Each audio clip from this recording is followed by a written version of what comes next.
2025 সাল শেষ হওয়ার পথে, কিন্তু এই 2025 সাল আমাকে অনেক কিছু শিখিয়েছে। যেমন আমার আপন মানুষগুলোর আসল রূপ আমাকে চিনিয়েছে, আমার কাছের বন্ধুগুলোর আসল রূপ আমাকে চিনিয়েছে।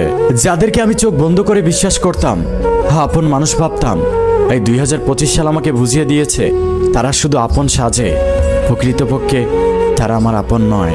স্বার্থে আঘাত পড়লে রক্তের মানুষগুলোও পর হয়ে যায়, যে এটা আমাকে এই 2025 সাল শিখিয়েছে।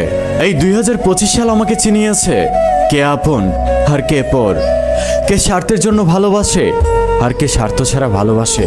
এই 2025 সাল আমাকে চিনিয়ে দিয়েছে সব বন্ধু বিশ্বস্ত হয় না, কিছু বন্ধু ছোটবেলায় শিখেছি তুমি কারো ক্ষতি না করলে কেউ তোমার ক্ষতি করবে না, কিন্তু বাস্তবে শিখলাম তুমি যার ভালো চাইবে সেই সবার আগে তোমার ক্ষতি করবে। মানুষ আগামীকাল বাঁচবে কিনা সেই চিন্তা করে না, কিন্তু কাল তাকে কিভাবে ঠকানো যায় সে চিন্তা ঠিক